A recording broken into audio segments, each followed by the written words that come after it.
Hospital porter's pride and dignity stop the New World Order. Welcome to her Panel TV. Well, Disclosure Day is here. The day of Disclosure Day. Although it's actually not today, it's tomorrow. But I'm heading off now because I'm going to have to take a bit of a journey to go and see it. So I have to leave the evening before. So it's now the evening before, the afternoon before. So I'm heading off. So if you care to join me, please do come along. Those clouds. I don't think they come out on the camera like I can see them, but they remind me of the special effects in the trailer for Disclosure Day. Look at that. And very appropriately, we have a Janet coach. In fact, we have two Janet coaches. Yay! How about that? And I think this one's got some Chinese. Thank you. This one has Chinese writing on it. You see? Anyway, that's two Janet coaches for the price of one. Very appropriate, really.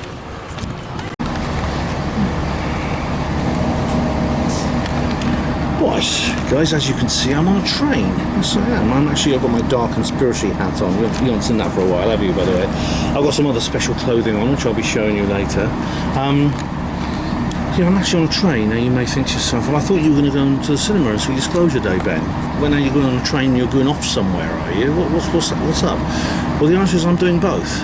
I am travelling, but I am going to go and see Disclosure Day. Now, if I can explain what the situation is, alright, and as you probably know, God, I'm sweating terribly. I don't know why. Disclosure Day is going on general release on the 12th of June, as you're probably aware, as I've been saying for a long time now. But in some places, we in the UK, and I don't know if it's anywhere else, but we in the UK are very lucky because it goes on to limited release 2 days earlier.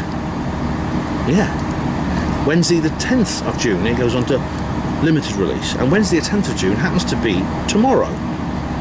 That's good, isn't it? Now, so we can see it. I can go and see it tomorrow. Now, because it's limited release, it's not available everywhere. It's not available in all towns. It's not available in all cinematic chains. For example, it's being shown by Cineworld. However, there is not a Cineworld cinema in Oxford. The nearest Cineworld cinema is in High Wycombe, which is about 45 minutes on the train from Oxford. Now, which is why I'm on this train, because I'm going to High Wycombe to watch it. Now, you may say to yourself, well, Ben, it's Tuesday. Today is Tuesday the 9th. So I'm going a day early. Yeah. So why am I going to High Wycombe when it's not showing today? Well, the answer is because I thought about this for a while, actually. I thought about maybe, you see, I was thinking, well, I'd have to just get up early tomorrow and get the train tomorrow morning and come and see it, because the showing I've actually booked is actually the 11:45, which is the first showing of all in the Cineworld chain. Now, I've discovered a friend of mine in Merseyside is actually going to see a 10 AM showing. So it's not actually the earliest in the country. I thought it was, but it's not. So I'm going to is it 10:45? Yeah, I think it's on the ticket anyway. The 10:45 showing. Yeah, it's 10:45. I wasn't getting that. I'll double check. The 10:45 showing tomorrow morning. I've already booked my ticket, by the way, so it's not a problem. Okay, if it sells out. Tomorrow morning, which means to get the train, I'd need to get there probably an hour early just to be certain. 9:45. Which I've got to get an 8:45 train. I've got to get from Cowley to the city centre, which takes another hour. So I'm getting at 7:45. Getting up, I'm getting out like 6:30 or something like that. And I know from experience that when I've got to get up early to go places, I tend not to sleep very well the night before. So what I've done is I've booked myself into the Premier Inn in High Wycombe tonight. So I'm going to go there the evening before and stay there overnight, which means I'll get a good night's sleep. Hopefully I'll get a good breakfast.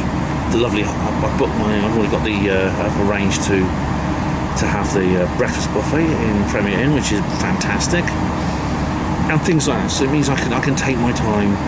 I don't have to get up too early, and I'll hopefully sleep better. That's why I'm going a day early. This train is not leaving for another quarter of an hour, but it's the terminus they've allowed us on. So yeah, there's another train beside me. So that's kind of what I'm doing. So yeah, we are lucky. I mean, you know, I've been looking forward to the 12th of June. It's been in my diary. The moment I got my diary in the new year, after the first trailer dropped on the 12th of December. Do you remember I did a big live stream about that 6 months ago? And then it's suddenly announced that it's going to come out 2 days early in the UK on limited release. Fantastic. So yeah, but it's not showing in Oxford. It is showing in Oxford on the 12th, but not until then. So I could wait 2 days. No, I can't wait 2 days to see Disclosure Day. No way. I've got my Disclosure t-shirt on there, the one I took to Contacting that war and Contact in the Desert. Yeah. And I'll show you my socks later because they're very appropriate as well.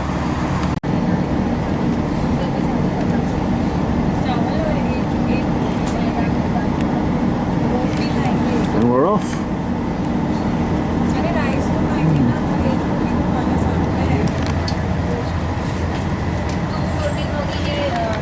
So there's a big train over there. Like the poppies in the field, look. See them?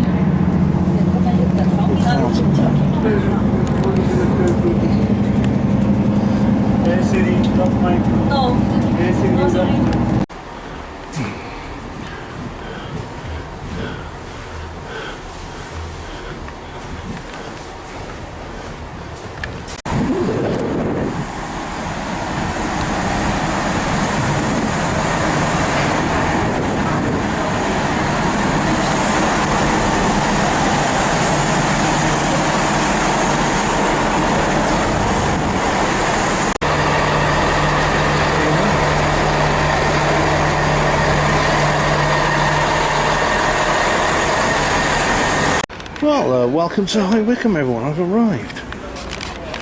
Now, I have been here before, a couple of times. I mean, I made a video here. Funny enough, I remember it very well, because it was a video I made literally like about 2 days before I got suspended in 2011. And I came here, and it was called... I can't remember. But it was the Hellfire Caves. I was making a video about the Hellfire Caves. It's on my channel, you can go and see it. I'm just going to have a quick look at the map to see where we're going. Let's have a look over here. Oh, look, it's nice. Okay, I'm going to find my way around. Alright. You may recognise this actually also from the last St. Theo's Day watch party, because this is a location actually. In fact, the station we just walked through, the whole station was used for the filming of The World's End, the subject matter of the subject film of the last watch party. Very hilly, High Wycombe is. Interestingly, I've just been listening, while I was on the train, I was listening to Sound Like Frequency, Bryce Sable and Brent Freeman show, and it's the episode about cover of fiction. Cover of fiction. I mean, the cover of fiction is an interesting idea. What it is, cover of fiction, is if you're like you're a secret insider, and you want to get some information out about something hidden. It could be anything. It could be something to do with government, or maybe a family secret or something like that. And believe me, I've done both. I've done that as well. We've got a green line. There we have. What you do is you don't write a book exposing it all and saying I'm this insider here, I was this spy for MI6 and I did A, B and C. You write a story in which the plot of the story is exactly what actually happened and what you want to talk about. You write a plot of the story, you change the names of the real people into imaginary characters, into imaginary people, and Bob's your uncle. And if anyone comes and has a go at you for it, you can say, relax guys, it's just a story. Yeah, there's a lot of books like that, and Brent and Bryce were actually talking about that, and how it relates to their own series Dark Skies. And of course, maybe it's relating to the film I'm about to see. Who knows? Okay, I made it, here I am. I'm 208. Now I don't know if it's something a bit weird going on here, right? But my door is a different colour to all the others. Look at the colour on my door. And look at the colour of all the others. They're all light brown. And mine is dark brown. I don't know why that is. Should I be worried about that? I don't know, I'm going to have a little nap. I'll do the room tour later. Alright guys and gals, well here I am, here at the Premier Inn, and as usual you've got to put your card in the slot, don't forget it when you leave. And this is the room, and it's not uncommon, it's not as, probably not as good as, it may have gone downhill a little bit. There's only one plug socket by the bed. You've got your tea and coffee and stuff you can have if you like. Here's the TV if you want to watch that, which I don't usually, and here is the portal art, and it is some feathers, or is it a feather or leaves? I can't tell. That's your artwork. And now let's have a look at the view.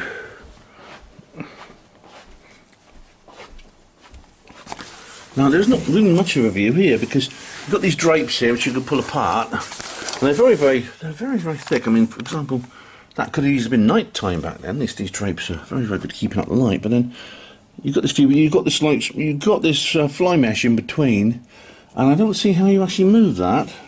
And this window here you can't open. This window has restricted opening, it's got no opening.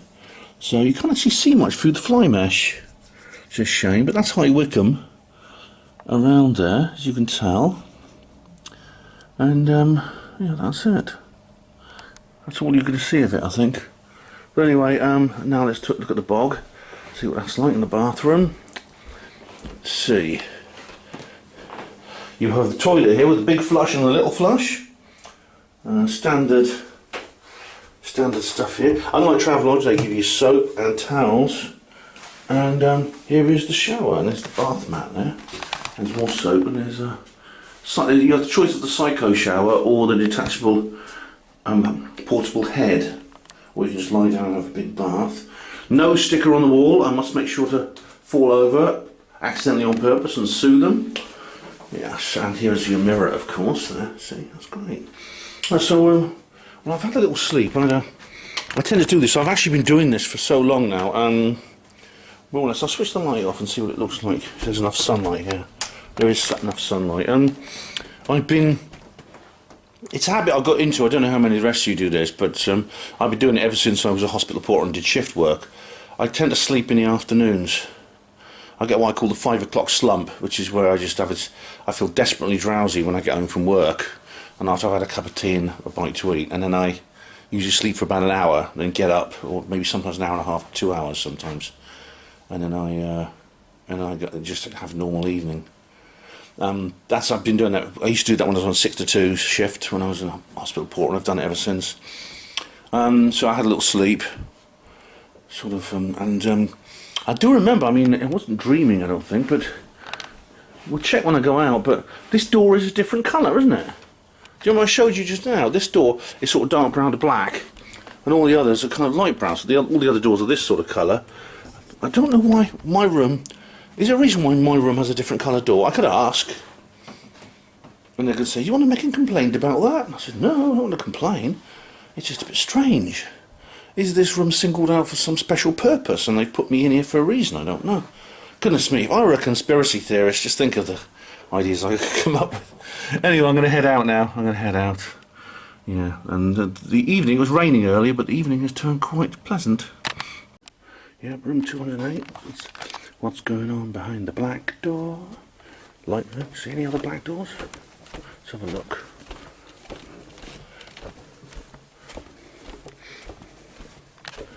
Nope, none of those are black. Nope. Strange. It's very strange. They're all brown. So at least on this floor and on the other side they're all brown as well. I've already checked. How odd. Yes, I'm sure he is.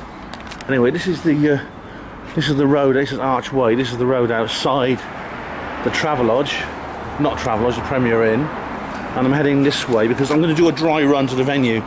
Now you may think that's not necessary, but I like to do these sort of things just in case, wherever I am. In this case, it's not far actually. It's only a couple of minutes walk down here. But the place I'm going to is Cineworld. Now this has been described as having big, comfortable seats. It's one of these large multi-screen cinema complexes, which is, I really, really like them. They're really, really cool. Funny enough, you know, people didn't think cinemas would survive the lockdown. And then people have said other things like, Cinemas will. There's basically the cinema, the big screen cinema, is basically going to die out eventually, and people have been predicting that for a long time. In fact, they've been predicting it ever since the television was invented. Because why go out and spend like £5 on a cinema ticket when you can have it brought to your own home? Yeah, but it's kind of like it's always been predicted, but it's never happened. It's never happened. It's always one of these things that people say are going to happen, because I mean they don't understand. I think the point made by Alan, what's his name, the film director, the guy who did Angela's Ashes. He said that there's something special about the cinema. It's like an event. It's a day out. It's like it's being in a big screen. It's a real atmosphere. You can't condense that to a small box in the corner of your room. And I agree with him. Alan Clark, wasn't it? I can't remember his bloody name. I can't be bothered to Google it. Anyway, I did include the little clip that where he said that. I remember in this documentary. So cinemas are still alive and well. I'm going to Screen 7, Cineworld of High Wycombe, tomorrow at 10:45. Yeah, that's right. There's a 10 o'clock showing, and that is in Merseyside, where my friend Nina's going. I hope I've gone the right way. I don't know. We'll find out. Oh, it's still green. Okay, so we're going to go across here. It's a bit difficult to find your way around this place. Strange place, High Wycombe. I mean, I remember I said this when I came here before. When I did my video about the Hellfire Caves. It's a geographical anomaly in that it's a very large place without road access you'd normally get for a settlement that evolved naturally of its size. And so it's a bit of a mystery about why this town emerged. Like, it's not a new town. It's not designed like Milton Keynes. It grew up naturally, but it's sometimes a little bit of mystery about why that is. Okay, somewhere over there I've got to go. Somewhere over there. So there's like this. So I'm heading that way now. I'm looking forward to tomorrow morning. I'll try and get there early. And I bet there'll be loads of people in the queue. Like, they'll be the real enthusiasts. I could probably have a good chat with them because, anyone who's going to like book the very first show at 10:45 in the morning when the film first starts, they're going to have to be real enthusiasts. They're going to have to be real hardcore like me, UFO nutcases, which means that I can probably have a good chat with them. I think I've gone the wrong way. Anyway, I'll have a walk around there, maybe a tunnel or something I can go through. I don't think there is. Oh no, the Octagon Court. Is this where I am? Yeah, I'll go to. I think there's a tunnel at the end. Here's the Travelodge, where I would have been if I felt like I didn't want the big breakfast. Yeah, I mean, there was when I actually booked the ticket. I literally booked the ticket, literally at midday, like half an hour after the tickets went on sale. And I noticed that someone else had already. They're in a punch up in there, some martial art. Love Wycombe. And I noticed that somebody else had already booked a ticket, and they booked it like just one other person booked a ticket in the last half hour, and I booked my seat right behind theirs. Because they're probably like real hardcore like me. Alright, I'm going to see if I can get through here somehow. I think I might have gone the wrong way. Yes, indeed, I went the wrong side of the road, so I've gone the right side of the road now, and I'm heading this way. Lots of these pelican crossings that make no noises, so you don't know when they're actually changing. And it's somewhere over here in the Eden. It's something called the Eden Centre. Interesting name. And I think you can see it over there actually, Cineworld. Just press that button and just wait. It's over here. See how hilly this place is. Look at those hillsides up there. Now I had to climb those hills actually when I went to the High Wycombe Paranormal Group. They used to meet in a pub. There was a pub, I think it was called the Bricklayer's Arms or something, and it was right up the top of one of those hills. It's very hilly. In fact, it's quite a pleasant sight when you're on the motorway on the coach going on the M40, and you can actually High Wycombe sort of laid out in like a valley. Now here we are. Now It says here, no entrance to the public. Okay, so it says Cineworld up there, but I think that might just simply be advertising it somewhere within this building.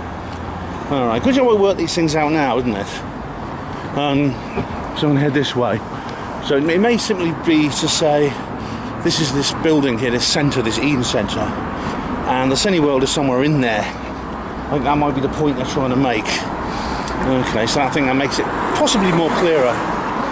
Again, you know, this is something, again, by coming here the evening before, I avoid that kind of faff, which is quite important. If your time's limited, like I said, I have to get up early, I probably wouldn't sleep very well.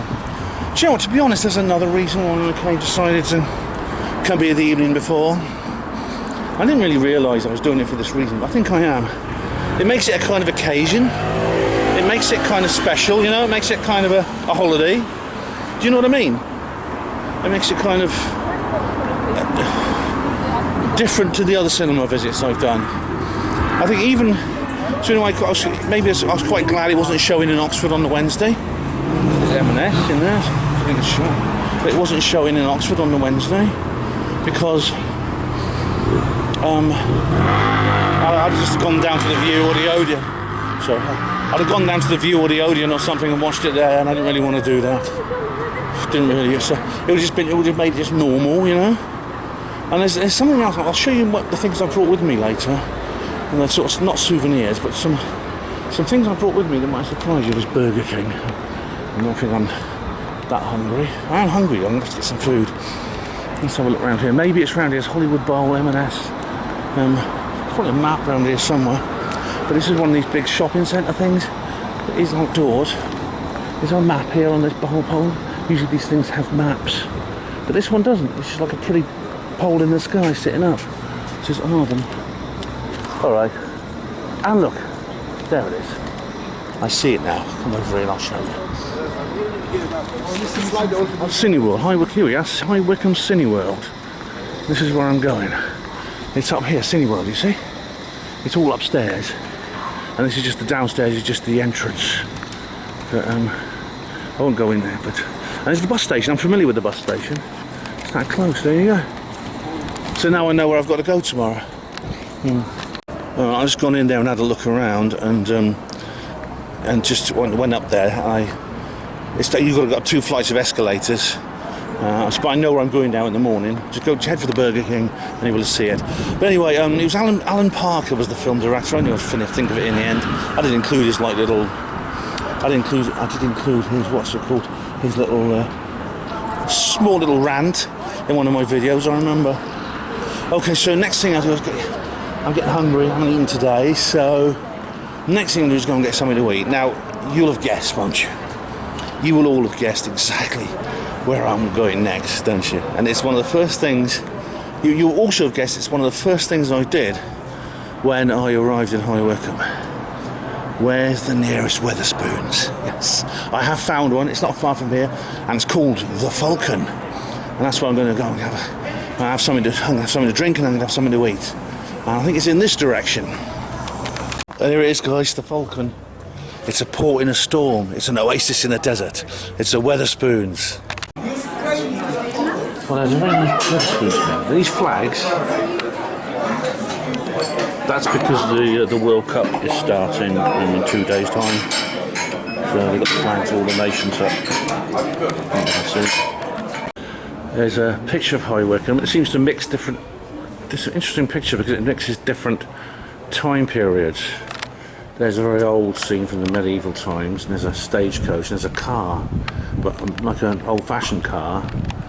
And in the foreground there's a non-white woman with a mobile phone.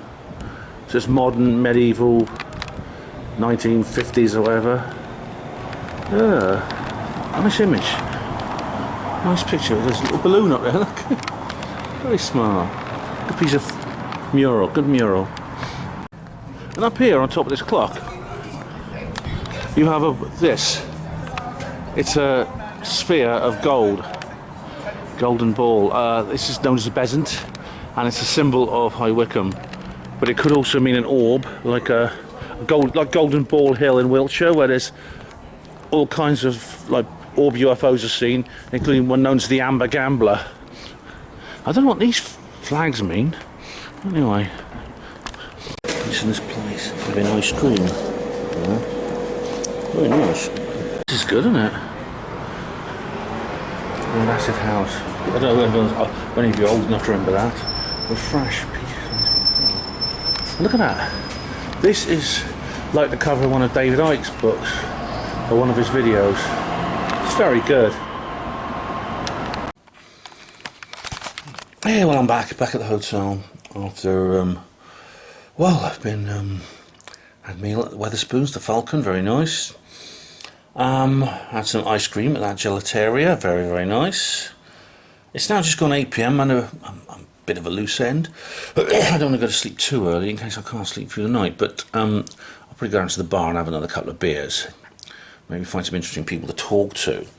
But the main thing is I know where I'm going tomorrow. I've been to the Cineworld location. I know where it is now, so I know where I'm going tomorrow. I know exactly where to go. I know it's a very short distance, maybe 5 minutes walk. Definitely 5 minutes walk. And as I say, I'm appropriately dressed. I've got this is my my famous UFO disclosure t-shirt, which I got from UFO Jesus. Look at my socks. Do you like my socks? These were given to me by a friend. There's an alien there, and there's a cow being beamed up to a flying saucer. It's really cool. And on this side, there's like the cow being beamed up. It's really cool. So I got my UFO alien socks. So I think I'm perfectly attired. I got my Dark Conspiracy baseball cap. So I think I'm pretty well attired. Yeah, I'm quite excited really, but a lot of anticipation. If this film is everything it's been hyped up to be, and my God, it's been hyped. It's funny, you know, I mean, Steven Spielberg is not just director of this movie, he's the co-producer, and my goodness me, he's good at both.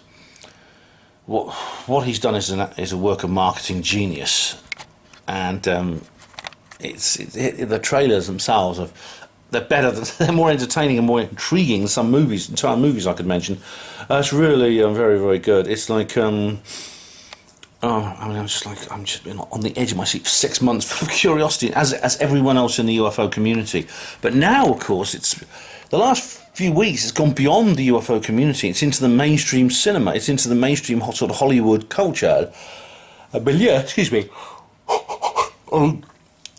It's funny. It feels almost like a kind of theft, I suppose. I feel a bit miffed in a way. I shouldn't feel that way, but I walked into Cineworld and they've got these big boards, these posters and these signboards up for new movies, and there's Masters of the Universe, there's Toy Story, all the normie mainstream stuff, and then there's Disclosure Day, along with these other boards, and it feels like you know, the normies have culturally appropriated the woo-woo, which is, I suppose, is a good thing. I should celebrate it. It's a good thing.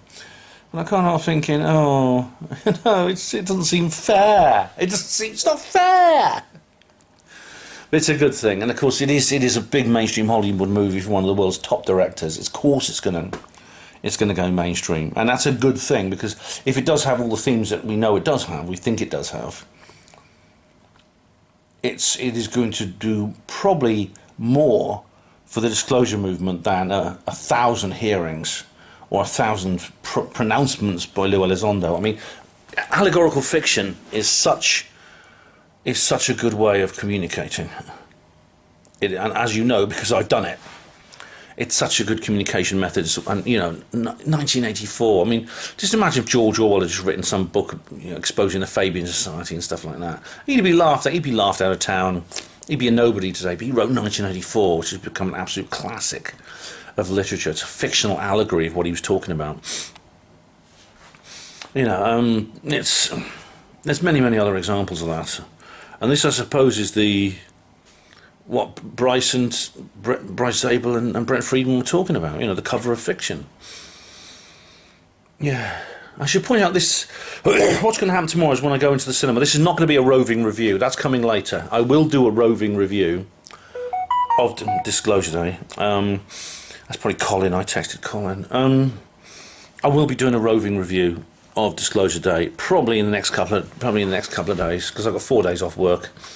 I will go and see it in Oxford on Friday probably, and and I'll do a roving review, which will be like it'll be the more normal type of review, where I'll be taking a notebook in and making notes. I'm not doing that. This is simply me watching the movie and coming out with maybe even if it's it may even be a very vague impression. I won't be able to say much and talk to you about much, but it'll just give you an insight of what it's like to go in, see the movie, and then come out, and how different I will be after I've seen it. I've got a feeling we're all going to be a bit disappointed, because it's going to be a bad movie. I'm sure it's not. I've deliberately avoided reviews or any interviews with cast and crew, etc. I've deliberately avoiding those. But you know, it's. I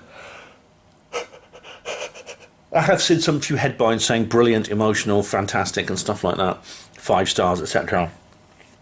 You know, Steven Spielberg has not made a bad movie. I mean, some have been better than others. War of the Worlds wasn't very good. Schindler's List wasn't very good. But they were sort of average, I suppose. But he's never made a bad movie. Never. And some he's made are outstanding, like Close Encounters of the Third Kind, which I've just reviewed, which I wanted to watch before I came here.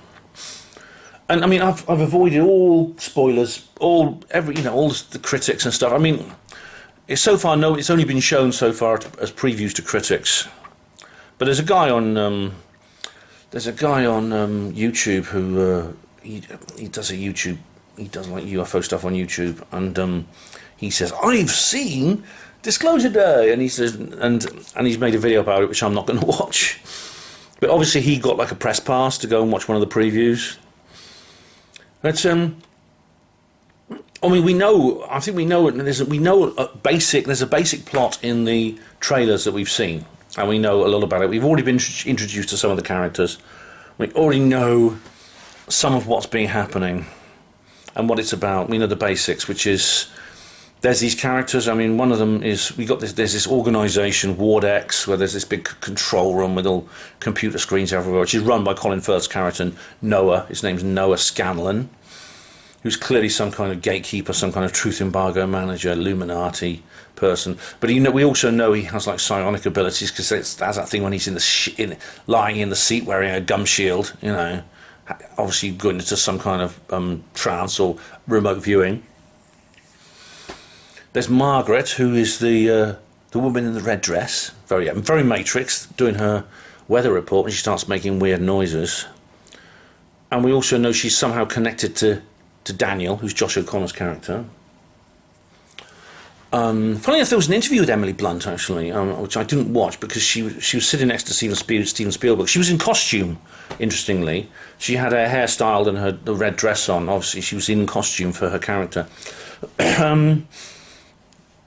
Josh O'Connor, a lot of British people in the cast. I mean, so we've got a big British, a very big, quite an ensemble of British thespians. Emily Blunt, Colin Firth, Josh O'Connor. He's called Daniel. He's an insider who works for Noah's organisation, and he's stolen some goods which he's going to publish. And he says to Eve Hewson's character Jane, and she's connected, I think, to the nuns. You see the pictures, there's the scenes of the nuns. I think she used to be a nun.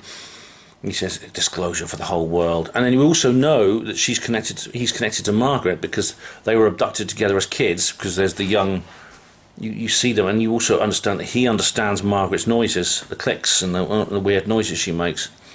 Because Jane says it's gibberish, and he says, I understand it. And there's scenes of them together with like ECG dots on their heads, indicating there's experiments being done on them. So we know that much. We also know that Daniel can create crop circles around him, like that Oliver's Castle footage. That's very interesting. So we know that much. It's quite something, yeah. I mean, the rest I'm not so sure what we'll find out. I'm not so sure. I'm just going to have a look at my phone a minute. I think that's a text from Colin, but yeah, I suppose I've got some notes there as well. The big question, and this is why I'm so excited, is based on what Ron James said at Contact in the Desert last year. If you remember, if you watch Ben in the Desert 2, where I talk about it. Now, what I find is interesting is that I actually interviewed Ron James for Hapanmo Radio just a couple of weeks ago. Excuse me. He kind of denied it. He said no, he couldn't remember saying that. He said he couldn't remember what he'd said, and he said he didn't think it was true. So he's kind of walked that back. But this is the idea that there will be some kind of fourth wall breaking moment in the movie, and because all allegorical fiction in some way breaks the fourth wall. But there'll be a specific one where there'll be a narration for the viewer, directly to the viewer, saying, this is real UFO footage or something, it's all real or something like that. Because that may be how maybe the powers that be have decided that that's how they're going to do disclosure. That is the faction that wants disclosure, the anti-Illuminati, the white hats, Q, whatever you want to call them. They decided they want to do it that way. And how better? They know very well if Trump or Starmer stands on a podium and says, UFOs are real, oh yes we do, right? Who's gonna take them seriously, and who's gonna trust them? I wouldn't. I trust Steven Spielberg long before I trust any of these damn politicians.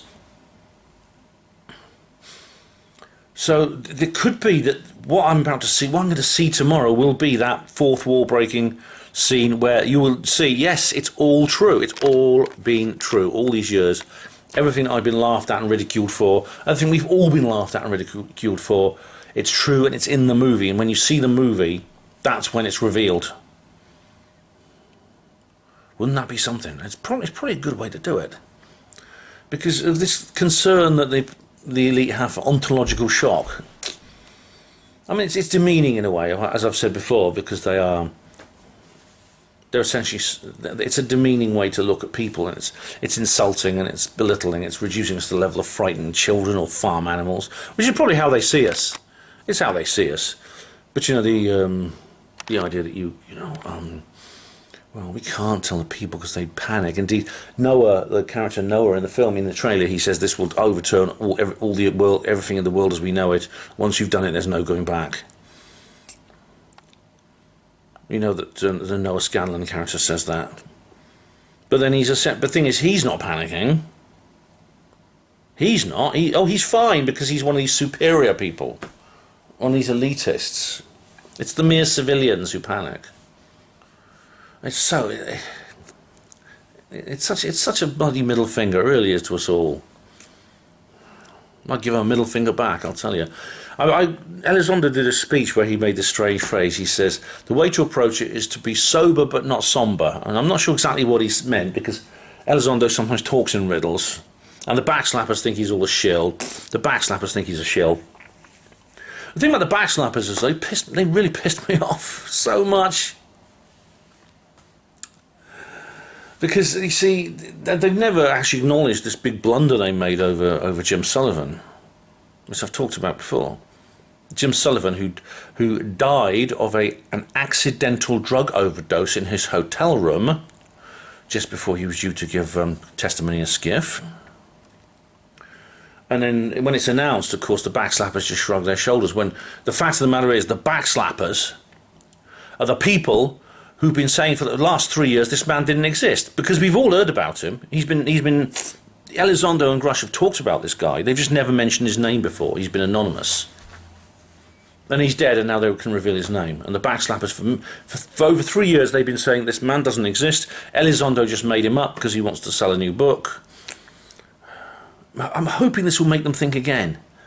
This kind of obsessive with, like, oh, I'm the king of the castle and you're the dirty rascal, because it's like in a competition to be the most cynical. It's like the biggest, bravest, top pissing contest winner is the one who could be the most cynical and negative. That's kind of what they're like. And yeah, there's sometimes reason to be cynical. There's sometimes reason to be negative with certain individuals. Richard Doty, for example. But when you even say, hang on a minute, maybe this is true. Oh, you're naive.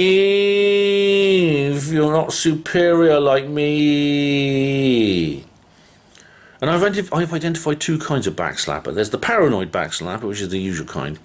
But then there's the messianic backslapper, the one who believes they are literally the truth messiah. Two prime examples, Andrew Johnson and Jeremy Riss. They hate each other, by the way, which is interesting because they're both so similar. I mean, just because when Jim Sullivan died, I actually wrote that article about Andrew Johnson called P.A. Andrew Domine. Just having I had a right go at him, but I was so furious. Not with Andrew specifically over this matter. You know what? You know why I'm angry with Andrew.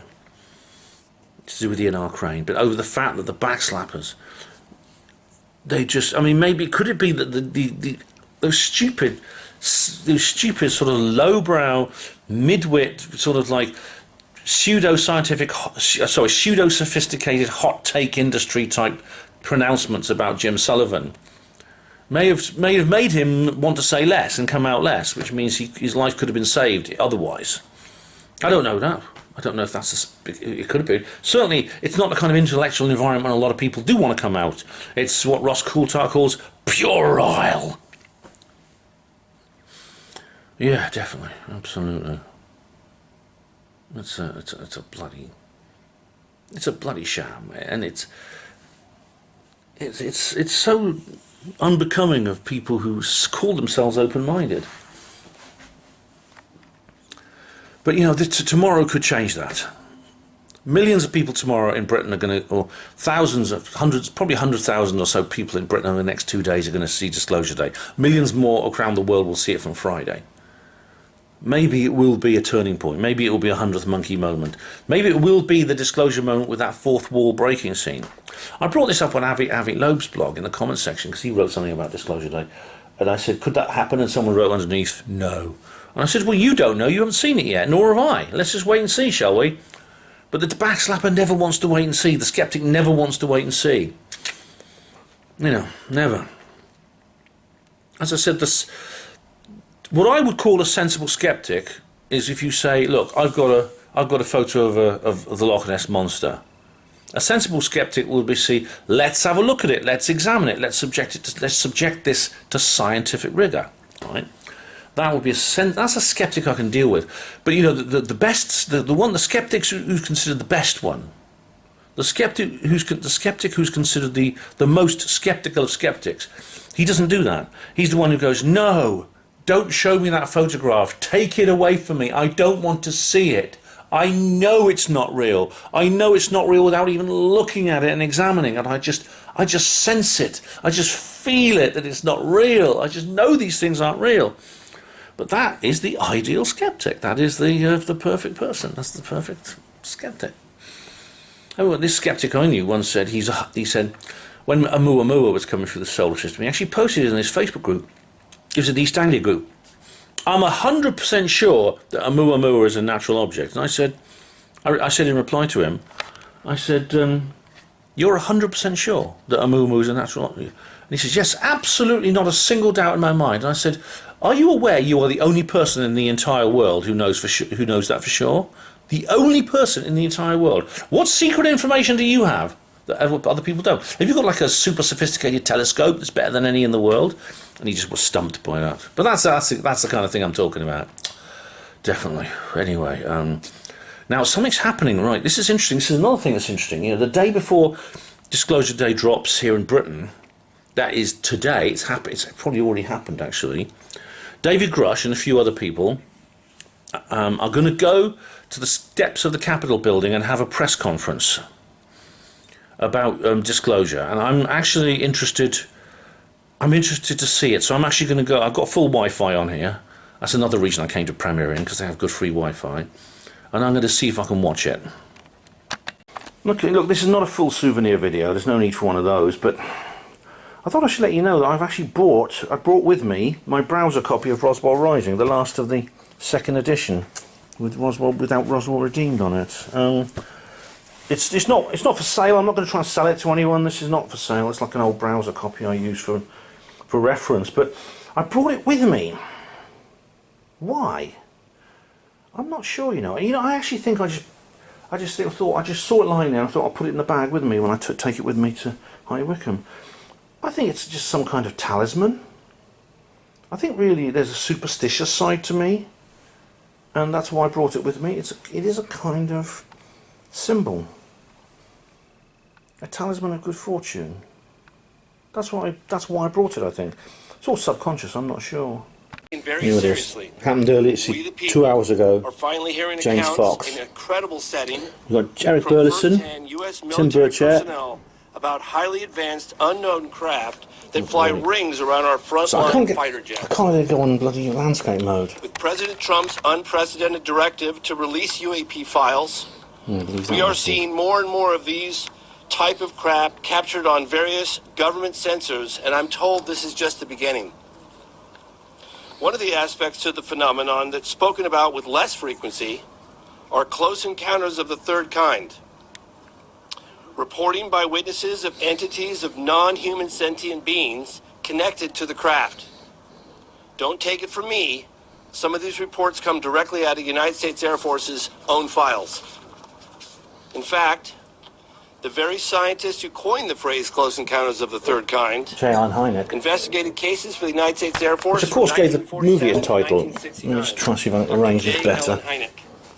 According to Hynek, it was cases like those that the United States Air Force desperately tried to keep secret. Let's just try Because it's one thing to try and confuse the public with weather balloons and swamp gas, and another entirely different when dealing with credible reports of non-human beings on the ground. Yes. I personally investigated one such case for over 16 years. Virginia. The case occurred in Varginha, Brazil in 1996. Sorry, I'm just sort of trying to It arrange involves this dozens of first-hand reports of UAP and direct contact with living, intelligent, non-human beings. Yeah, watch my video about that. According to multiple Brazilian witnesses, were flown out of Brazil to the United States in January of 1996. Yeah. Recently, the former Brazilian Ministry of Defense, Aldo Rebelo, confirmed the incident occurred and stated, if the U.S. disclosed information on this case, then we in Brazil could do the same. Mr. President, I'm respectfully requesting that you declassify and release all files related to this case and others like it. Come on, Trumpy, do it. People have a right to know. And a need to know. Reality should not be classified. Thank you. A right to know and a need to know, yeah. Yeah, nice work. Well done, James. Hi, everyone. Thank you for being here today. And I just want to say, especially for the members standing behind us, as you know, this Congress, we were given permission to stand up the task force on declassification of federal secrets. If only they were all like many these of our people. colleagues did not believe in this up until really the videos started coming out, and had it not been for the efforts of Representative Burleson, Burchett, Moskowitz, and the countless of other members who have backed us in this fight, you probably wouldn't see some of these files and videos that are coming out today. But it doesn't just stop here. For some time, we've been pushing for there to be legislation, whether it be whistleblower protections or the UAP Disclosure Act, and it's been time and time again stonewalled by various intelligence agencies and staff within the House of Representatives, which is why we are grateful to the administration and their effort, as well as Stephen Miller's office, in pursuing the truth, something that we all should deserve transparency on. And so our next call to action will be that we are meeting with the White House. We are requesting that whistleblowers receive temporary immunity or permanent immunity, and if they are able to divulge whether it is locations of craft and or advanced technologies. As you know, this is something that we are all wanting to know the truth on. And this is recorded so I can pause it. Absolutely, immunity is essential. I mean, it's a complicated business. For example, there would need to be, there's a process in the third of the Roswell trilogy, Roswell Redeemed, where they have returnment hearings about whether people can have their kind of like they can be given immunity and have all their things waived. Again, with have their things, all the actions they did waived when they were under the truth embargo oath, whether they've done things that are too bad and therefore still need to be prosecuted. It's a long, complicated business, but if you read Roswell Redeemed, there's an entire segment in that story all about that. Well, Anna, carry on. Without your cooperation, we wouldn't have been where we are at today, and so thank you. I'd like to now introduce Representative Eric Burleson. Yay! Well, thank you all for being here today. Well done, Anna Paulina Luna. Eric Burleson, believe it or not, he was the one who might have spoken at contacts in the desert. If he had done so, then this would be extraordinary, because this would be the first time in history, or the second time in history, that a sitting elected government official had spoken at a UFO conference. The first, of course, being Sir Eric Gary in the 1977 first UFO Congress in Acapulco. He would have been the second. It's a pity he didn't do it. I hope he does next year when I'm there. I want to first begin by thanking everyone that's here, and I want to thank my colleagues behind me, this task force. We could not do this without the incredible leadership of Representative Luna and my colleagues on the team. We also wouldn't be here today if it weren't for the brave men and women who have come forward as whistleblowers, who have plowed that soil. We wouldn't be here without these individuals. And we also wouldn't be here celebrating the victories that we have were it not for President Trump. We finally have a leader that the American people can trust to challenge institutions that have grown far too comfortable operating without accountability.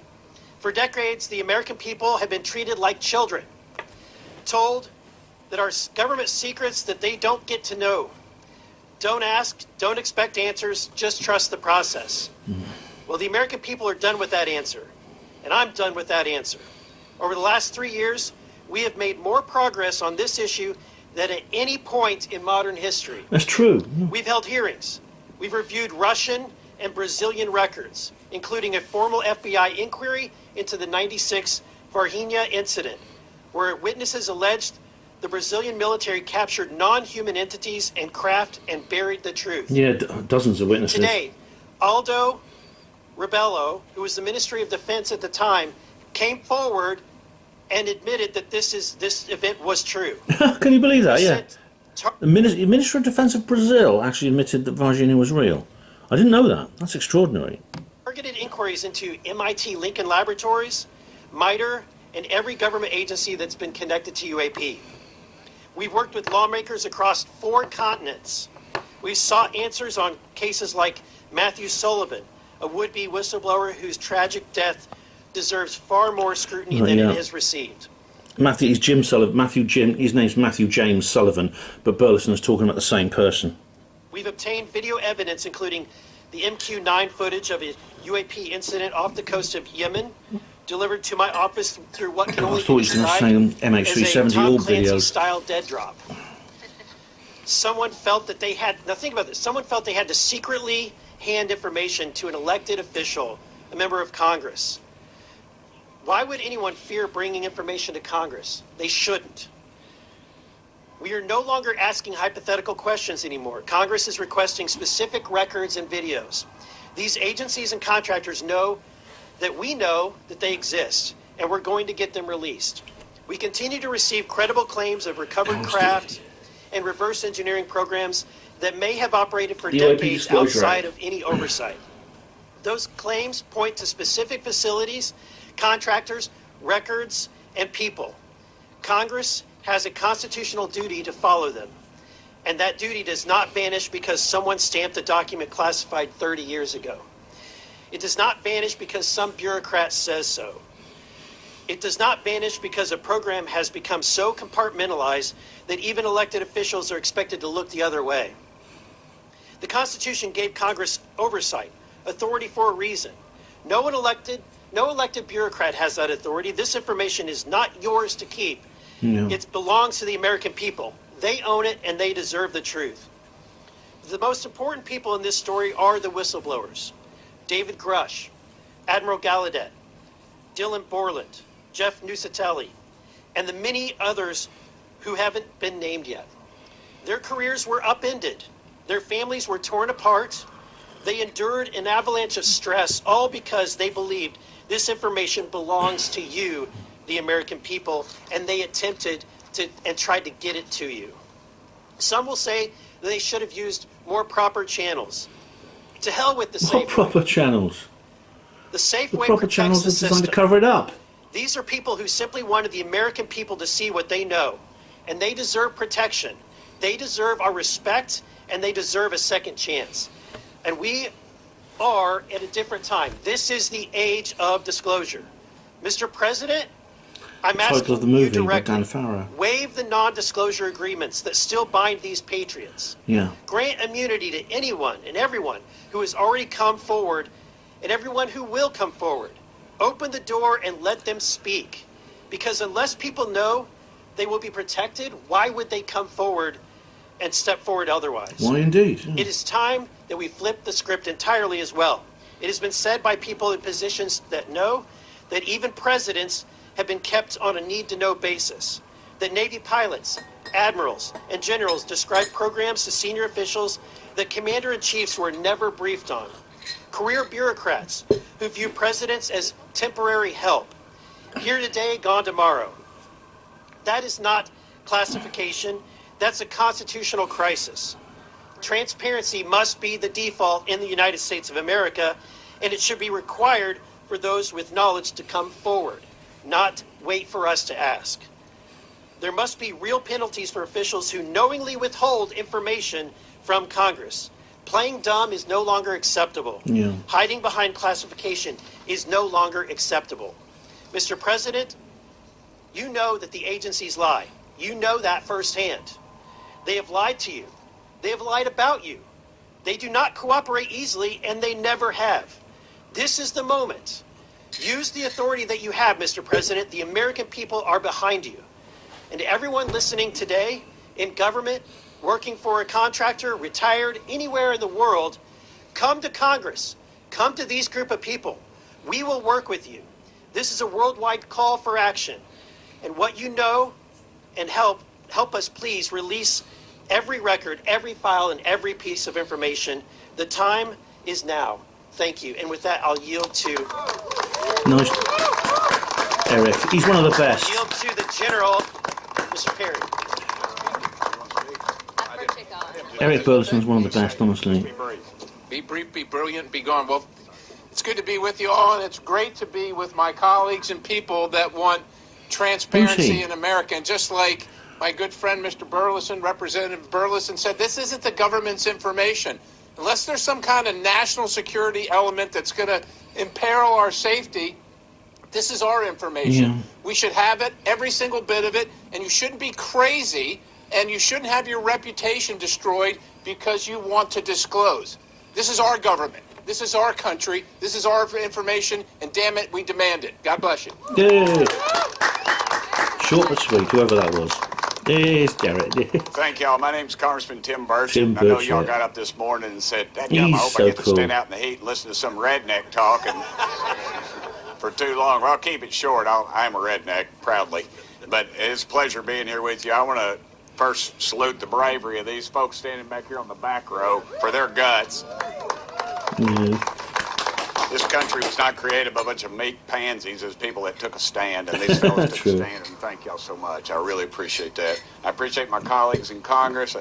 I even had to say it, I have to appreciate my friends in the media today, so there you go. Whoa, that's... Who ever thought anyone would say that? The divide, but...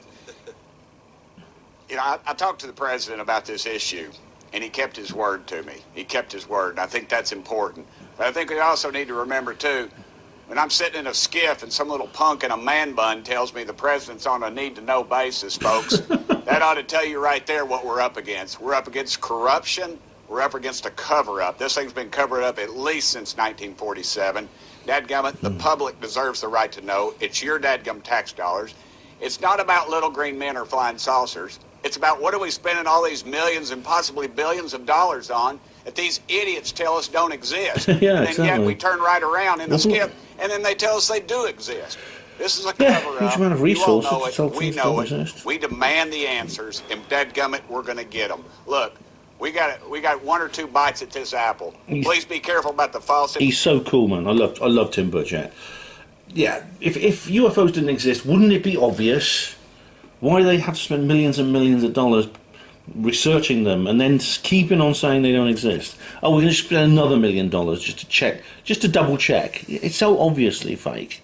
Information that's coming out of Washington on all this stuff. Trust your gut. You know what's right. You know they exist. You know this has been a cover-up since before most of y'all been born. Thank y'all so much. Let's keep fighting for the truth. And thank you, Donald Trump, for keeping your word to me. And you all deserve to be in that skip with us. We shouldn't be the gatekeepers, and none else of these jugheads up here should either. All right? Let's get at it. Thank y'all. Yeah. Well done, Tim. Well said. And I don't care if he's across the aisle or not. He's one of the smartest guys I know in Congress, and he's one of my best friends. His name is Jared Moskowitz. Jared, come up here, brother. Look at Mr. Moss. All right, that'll be used in my primary. Wonderful. Excuse me. I hate his gut. Thank you. Appreciate that. I don't have a plastic Jesus in my pocket. Appreciate the correction for the record. Anyways, it's a pleasure to be here. It's a pleasure to be here with my colleagues. And let me thank the men and women behind them, not just for their courage, but for their service to the country.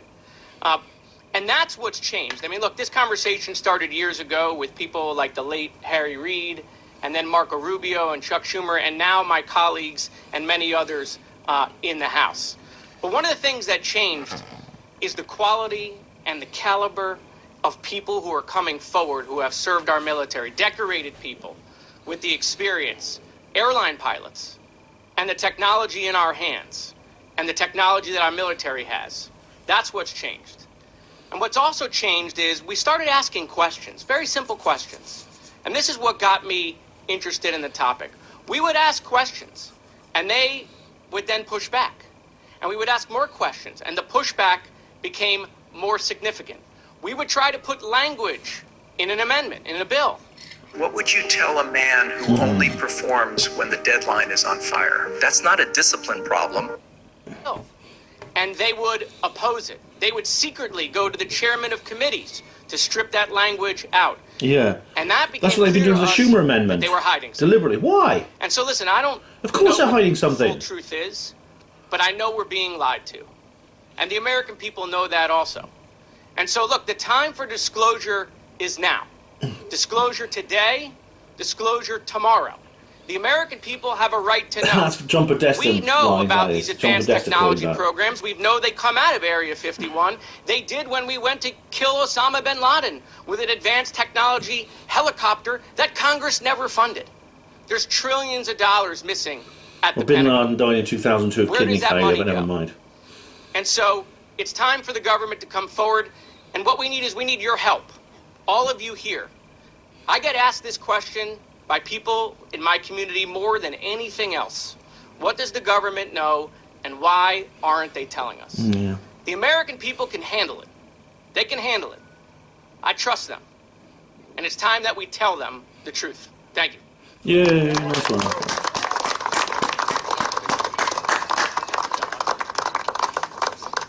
Leslie Kane. She's short. Yeah.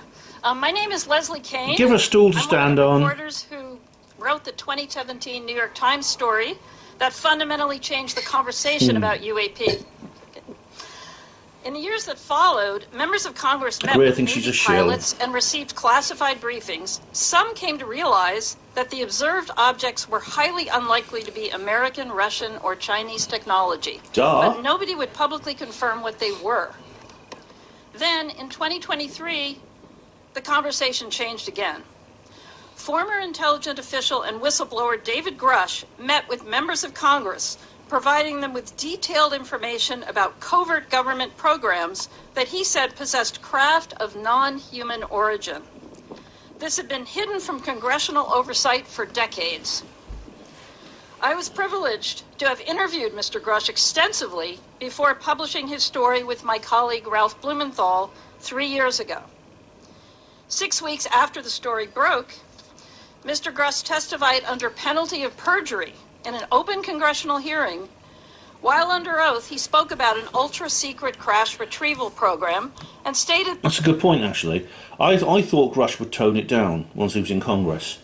He would, but, you know, after he did his News Nation interview with Ross Coulthart, I thought he's not going to repeat all that when he's got his hand on the Bible. But because knowing the serious legal consequences of lying under oath, you get done for congressional perjury or something. I mean, it was Nixon's Secretary of State, the one before Kissinger. He ended up in jail. He did 8 years in jail for lying under oath. So I thought Grush is going to tone it down, but he didn't. He repeated the same information, the very same information he told Ross Coulthart. Craft contained specimens or pilots, which he called non-human biologics. The potential existence of another living, intelligent, advanced species has more implications for humanity than the recovery of technological hardware. That's true. Now, the conversation needs to shift again, with more of a focus on biology and less on technology. Having served for decades on the staff of Congressional Intelligence and Defense Committees, Kirk McConnell, who is standing here today in the back, he was present in classified settings when highly credible sources briefed senators, including Marco Rubio, about recovered non-human bodies. Unlike legitimate national security concerns that require us to keep advanced technologies of non-human origin secret, that justification should not apply to biological evidence. Knowledge of the existence of another life form, studied and documented by qualified experts, should not be considered a threat to national security. Yeah, it shouldn't. By what authority Why is it? can any institution withhold confirmation of what may be the most consequential scientific discovery in human history? Knowledge that we are not alone does not belong to any government or military. It belongs to all of humanity. Yeah, it should Today, I call upon the President to prioritize the declassification and public release of any evidence concerning recovered, advanced, non-human biological entities. Thank you, and I turn this over now to David Grush. Well said, Leslie. I'm tall. I'll try to enunciate. Good afternoon. I'm here today because my leadership on the disclosure issue is part of my continued service to the nation. I took an oath as an Air Force officer swearing allegiance to the principles and the framework of the U.S. Constitution. I took that oath seriously then, and I take that oath seriously now. And if this is one of my final duties of public service, I want it to be this: helping Congress and the President. That's what he means. That's scary. That sounds scary. Accountability over activities and spending that should never been placed beyond constitutional oversights, and to be transparent with the American people. There are a myriad of issues across multiple cultural, religious, and institutional spectrums. The topics here that we're discussing today go beyond life in the universe. There are serious homeland security and airspace safety issues.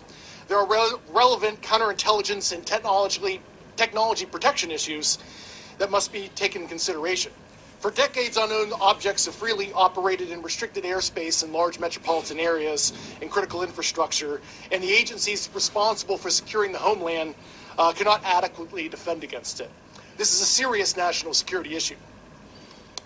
In my official duties, I was exposed to human and signals intelligence information concerning foreign adversary, UAP crash retrieval, exploitation and study efforts, adversary views on U.S. legacy program reverse engineering efforts, and U.S.-held audiovisual information related to crash retrieval matters, such as the recovered vehicles and the associated biological material. One must always be concerned about adversarial disinformation when you're getting foreign intelligence, but I was able to cross-verify this information internally to back up the assertions. The disinformation thing is really not viable anymore. Many of the president's team has been kept in the dark by what the backslappers say. Politically appointed actors, both because of incompetence and malicious intent, has subverted the president's order on this issue. Furthermore, some of this foreign intelligence has not been provided to Congress despite lawful requests to the Defense Intelligence Agency last summer, and also having formally been published across the IC and analyzed by such analytical centers such as NASIC.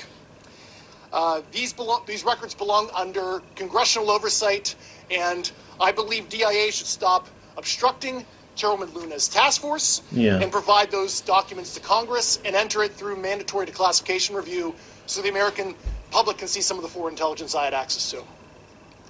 Secrecy around this issue did not appear overnight. Subsequent executive orders, Secretary of Defense memorandums, compartmented security, basically nullified Congress's role with the judicial branch with oversight of this issue. Remember, classification exists to protect the nation. Executive Order 13526 discusses what can and cannot be classified. Embarrassment, hiding funds, criminal activity, and the basic information about scientific information in the universe is unlawful for it to be classified. It should be, yeah. And this is why whistleblower protections matter. Through my federal litigation ongoing with the Department of War, I learned that the Air Force worked with an external agency to seek an investigation of me for alleged unauthorized disclosures punishable under the Espionage Act after I testified in front of Congress in 2023, discussing the results of my congressionally directed investigation in support of the first Trump administration. This should concern every member of Congress, regardless of party. To this day, I'm still fighting years of record withholding, administrative obstruction, and a prolonged effort to get a medical military retirement that I still am not in retired status. Oh, my. This is also a real fraudway. John Burroughs had that problem. President Vance's task force is sharply focused on the issue of misuse of funds. The same accountability problem applies here. And during my investigation, I found slush funds to the tune of billions of dollars per annum for these activities. We cannot have one standard for the American people and another standard for the deep state that hide behind the veil of secrecy.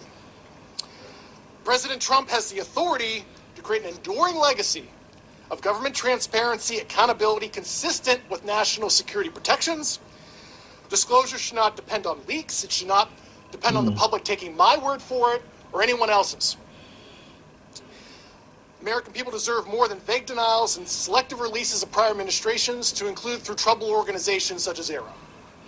I applaud the president's efforts and his promise to show true American leadership on this issue of massive worldwide interest, over 1 billion views on the File Drop website. So the time has come to stop asking the public to trust secret conclusions. Instead, provide an honest accounting of what it knows, what it's done, and what has been withheld. God bless America. Well said, David. Nice one. I think we have about 4 minutes before they call votes to open it up for a quick round of questions. So if you guys can just, let's start with Real America's Voice. What did I say? Declassification of federal secrets. The task force of the... Yeah.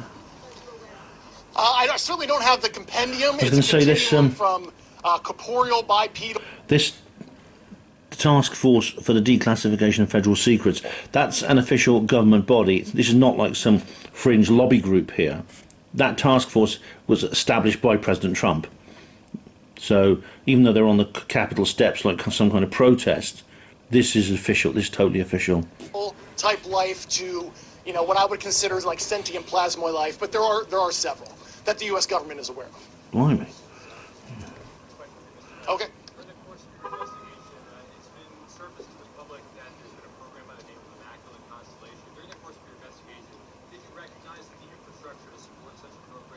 I can't hear what the reporters are asking. Yeah, I can't comment on the content of that program. I've discussed on my interview in Judicial Watch, that was a National Security Council program. And the secrecy started in 1954 through an Eisenhower executive order that created that infrastructure. Yeah. Oh. Yep.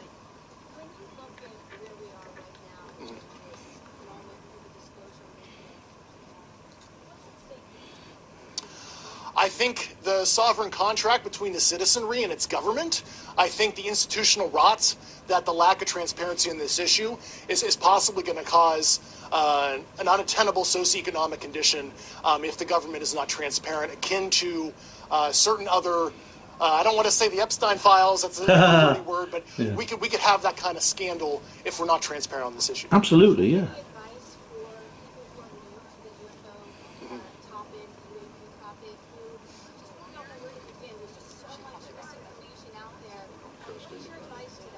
I would go watch James Fox's documentaries. I like the Disclosure's a great movie.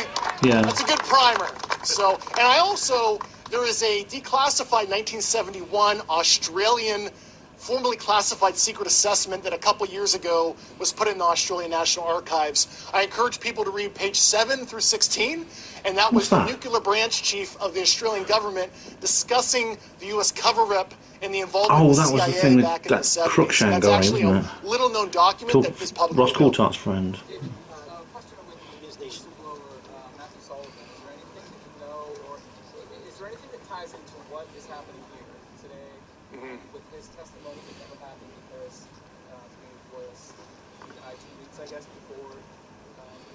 That's an ongoing. It's an ongoing federal investigation. Yeah. They're leading it up, but a lot of the stuff that started happening and picking up speed is just weird that it somewhat correlates to the disclosure efforts. What was he coming in to testify for? That would be a question for Rep. Burleson. Yeah, David. Well, yeah, Mr. Sullivan was on the Legacy program. I served on active duty with him in the Air Force, but I don't want to discuss details of his knowledge until the federal investigation is complete. Okay. Yeah, Joe? So, for those that are maybe not so familiar, Yeah. explain right now what the roadblocks are. What is preventing lawmakers and if you want to be representatives from visiting locations that have been critical to reverse engineering? David, let Burchett and Wilson. The knowledge is there, but the ability to go and see them. I'll take a stab at that. If Congress says we're going to go to Area 51, if Congress says we're going to go to Area 51, everybody says, go to Area 51, Burchett. All I'm going to get there is a good dadgum T-shirt, all right? The moving van's already going to be there. The problem is that these things have been moved into private entities, so they don't have a FOIA. I could FOIA Ford Motor Company, get her, but doesn't mean they're going to do anything. That's why they moved it out of the federal government. Outsourcing, old trick in the book. Other roadblocks we've seen, we tried to get a committee. We've had staff members try to block us when we first started this thing with that first hearing that Grush said that there's biological entities. They tried to move it into remember that Russian balloon that flew over? They tried to move it into that. Oh, Chinese, yeah. Chinese, excuse me, they're all together. I don't care. Oh, you heard me. No, I know they're not. But they tried to move it into that. We had staff members try to block us. Just the top What about the other three things, though?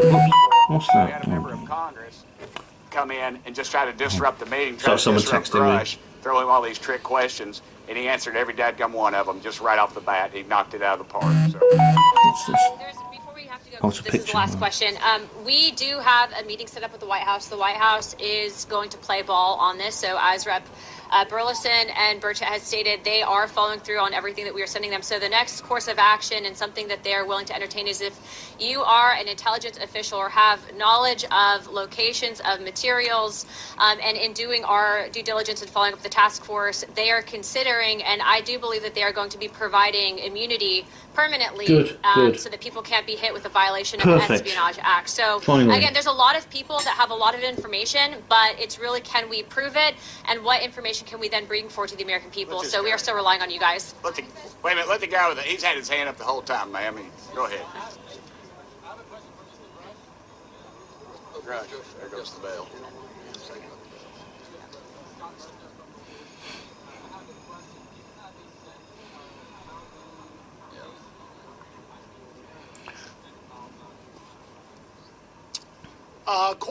Quite a few, several dozen. So that's an ongoing list. So can't give you an exact number because I didn't even have full access to that information.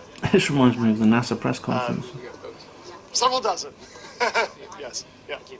Bottom line, we got to go vote. Bottom line, we wouldn't be here if it weren't for the bravery of these individuals who came forward, Mr. Grush. There's that Ryan Graves there as well. We wouldn't be here if it weren't for The bald guy. the political courage of my colleagues who took this issue from being a fringe issue to being something that everyone is talking about and is no longer a fringe issue. And we wouldn't be here if it weren't for this president who has taken a decades-long request and finally brought us into the age of disclosure. And so, and I want to say thank you to the press as well, to James and to Leslie, and to everyone who has helped cover this topic. We're here to fight for the American people, fight for the truth. And again, our last call to action is we want to challenge every foreign country. Do what the United States is doing. See what we're doing here, and we want to see your country follow suit. And we want to see if any individuals have any information. Well, Starmer won't, but be afraid to come to a member of Congress. We will maybe protect Andrew you, Bridgen. and we will make sure Or that the Rupert truth Lowe. is out there. Thank you. Yeah.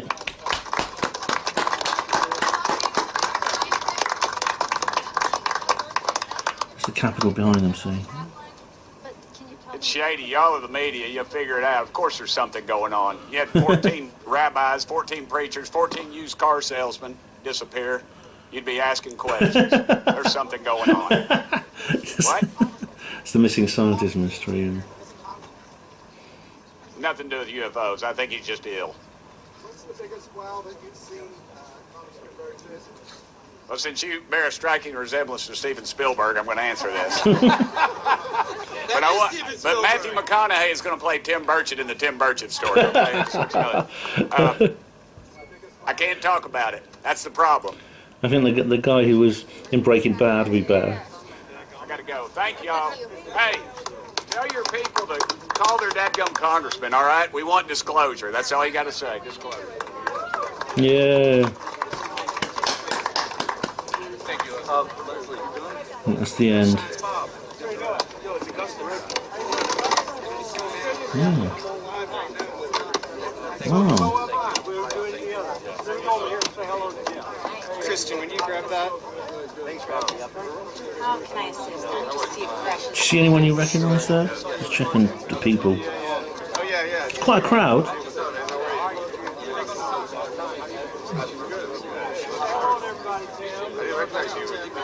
I don't see anyone there. I think that's it. Well, guys, whoops, I just zoom out a little bit. Do you want to zoom in on me? Whoa, you don't like that, do you? Let's stop that, pause it. So all this has happened literally 2 hours ago. So it's like, yeah, late sort of afternoon. It's now 9 PM here, so it's been like 5, 6 PM over in Washington. Well,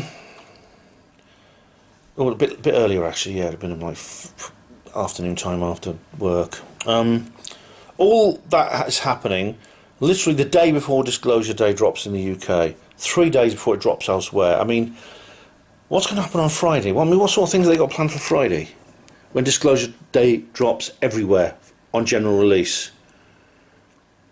I do wonder, is that a coincidence, guys? Ask yourself that question. Is it a coincidence? Nice. Boomers. Lovely. Oh, good, a hairdryer, thank God. What would I do without one of those? Okay, guys, so I'm back in my room now. It's coming at 10 PM. I'm going to watch a bit of TV and go to bed. Possibly the sun has set on the pre-disclosure world for the last time. Don't be silly, Ben. That's an exaggeration. That is an exaggeration. But something is cooking. Again, is it a coincidence? Is it really a coincidence that Spielberg's film comes out?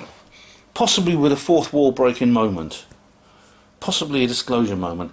And there's been this thing in Washington we've just seen. And all these other things happening. Something else is going to happen on Friday, which is when Disclosure Day goes on to full release. Yeah, wow, yeah.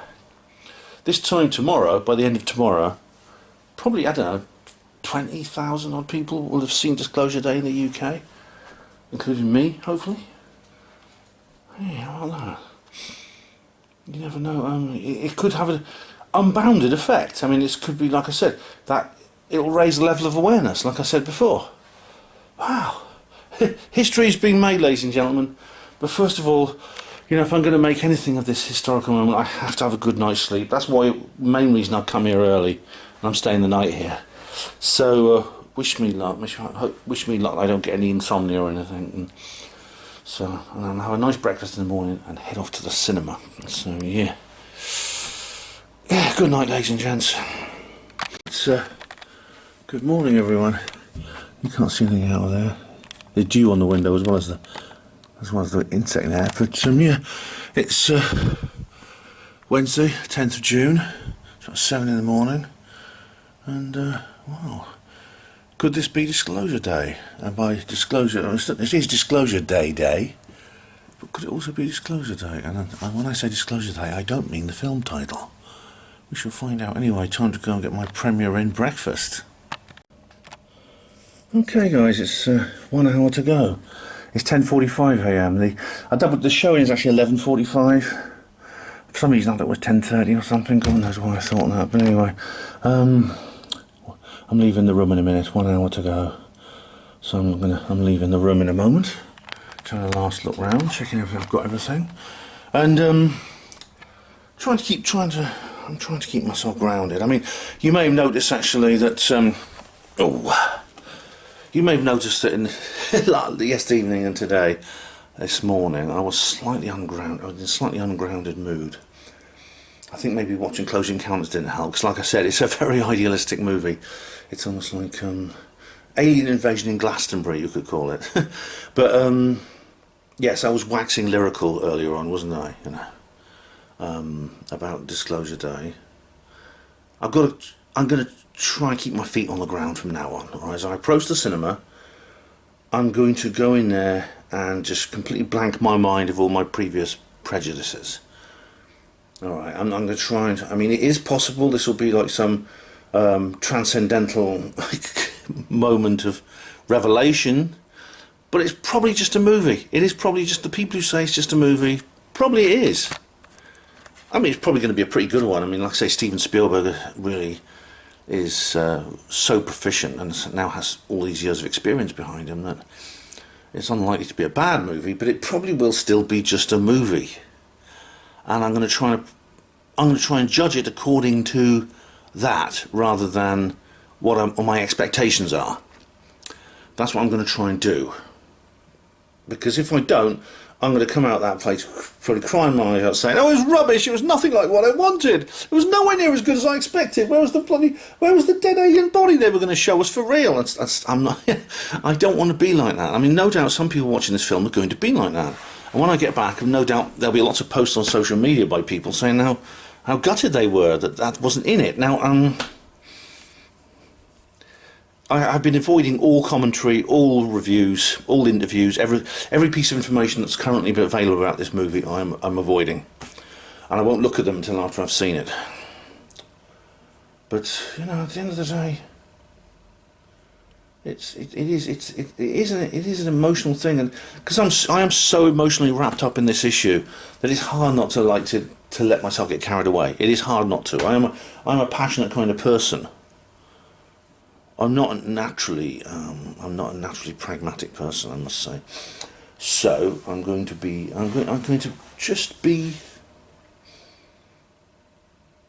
just going to try and stay level-headed during the next few hours. Anyway, I'm going to get there a bit early. I'm leaving in a minute, so I'll probably be there. I'll probably be at the venue by about 11, and then hopefully there'll be people around I can talk to, because I mean, this is the first ever showing. It's a weekday. Only the real hardcore people are going to be there, probably. There's probably going to be people like me. So I've got my t-shirt on, so they'll know I'm a kindred spirit, and hopefully they'll come up and introduce themselves and we can have like a conversation. That's what I'm hoping will happen. Fingers crossed. Anyway, guys, time to vacate this little room of mine, and hey, I'm not coming back here, because I've got to be out of here by 12, so I'm taking all my luggage with me. I haven't brought much with me, just an overnight bag really, and I'm going to head for the Cineworld venue, which of course is very close, as you know, because we saw it last night. So yeah. Okay guys, wish me luck. Time to head off. Okay guys, I'm approaching the cinema now. It's been a long wait, but that wait is nearly over. Oh, well, welcome to the cinema toilet. I'm pretty early. I don't see anyone I recognise. There's not many people waiting, but that's alright. I've got more people watching this evening on the evening showings. Anyway, I'm still thrilled. I'm still excited. I had a really good breakfast. Last night I had the mother of all sleeps, so I'm ready. I'm ready for it.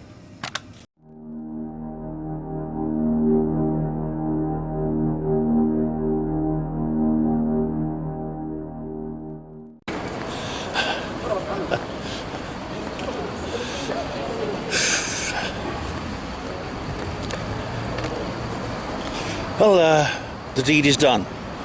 I've seen it. 6 months of waiting and anticipating and sit biting my nails and thinking, oh, come on, I want to see it, is over. I've seen it. Well, what can I say? I remembered my glasses. I didn't forget them this time, like I did when I for the backrooms thing. I'm just finding out which way do I go. Yeah. So what can I say about it? I mean, this isn't a roving review, so this isn't a roving review. That's coming up. This is just my sort of impressions and feelings. It's got everything. It's like it's a kind of film that could have been written by one of us, one of the woo-woos. I mean, it's not. It hasn't, obviously. What Steven Spielberg, David Koepp, they're not woo-woos, but they know about woo-woos. They've studied it. They've researched it, just like they do with Close Encounters. It's got aliens, of course, UFOs, of course, secret organisations that cover things up, that cover up the truth. Bad guys with black suits and black cars. Let's cross over here. Bad guys with bad suits and black cars. I'm going to raise my voice a bit because it's a bit windy. What else? Alien abduction, hybridization. What's it? I'm looking at the traffic lights. Sorry, guys.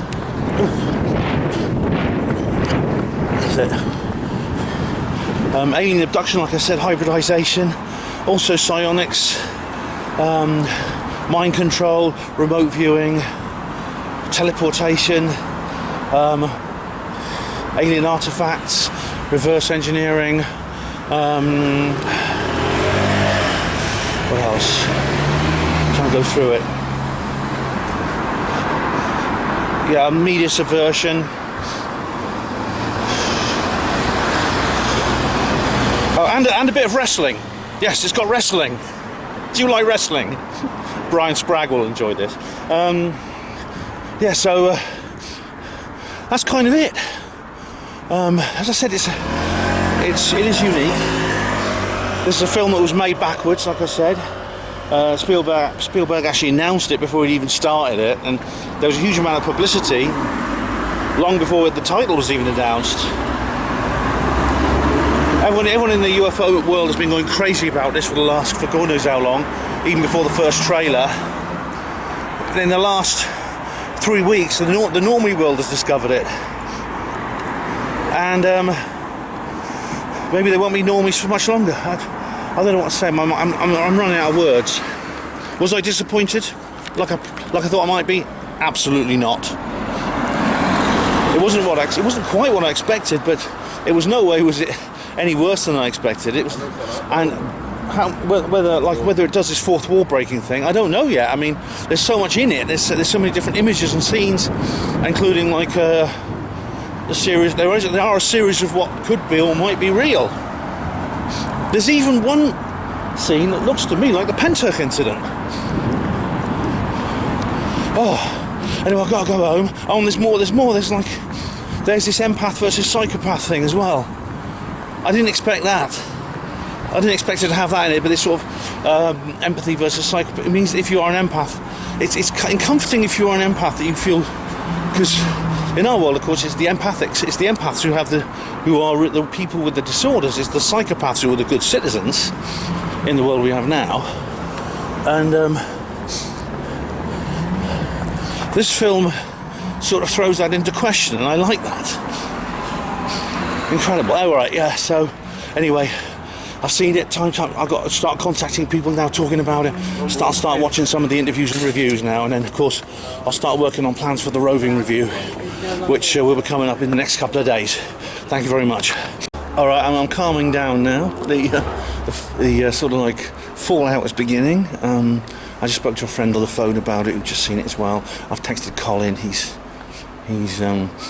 going to see it later. Oh, is it any good? And I thought, come on, just open that a little bit. Oh, hang on. Come on, that's it. It wasn't opening properly. I texted Colin and he says, is it any good? I says, yeah.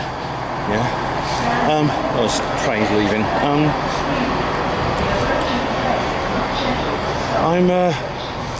I should point out that when I went in there, I didn't mention this earlier, as I walked in and I was sort of sitting in my seat, and everything was looking normal. It was a normal cinema, much more comfortable actually than the Odeon or View, the Cineworld seats. I didn't have any popcorn or any drinks or anything with me. I'm a bit thirsty actually. I just had this sense of like, it was almost like anticipation or dread, like kind of like my adrenaline was good, my heart was beating. I've got to prepare myself for something, you know what I mean? That's how I felt. Almost I was something coming up that I had to be like a bit afraid of. And I'm giving it like, I'm thinking to myself, why?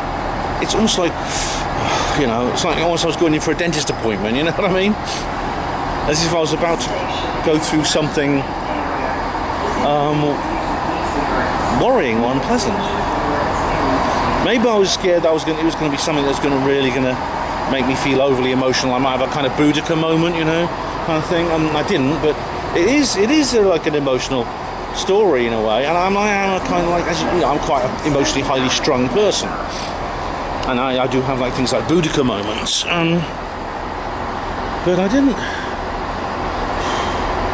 There was nothing really, no real reason for it. That's how I felt. When the film started, I was fine. You know? It has its funny moments as well, its humorous moments, light-hearted moments, very fast-paced. I mean, it would kind of, it's a thriller, very, oh, that's good, it's not stopping.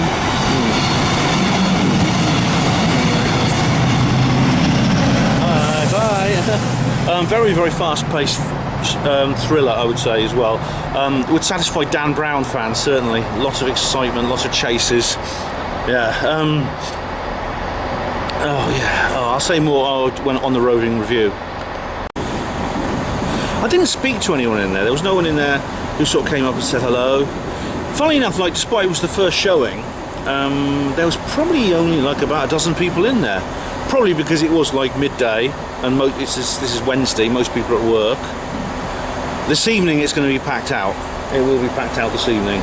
Probably some of the showings will sell out. Yeah, there was only a handful of people in there. None of them spoke to me.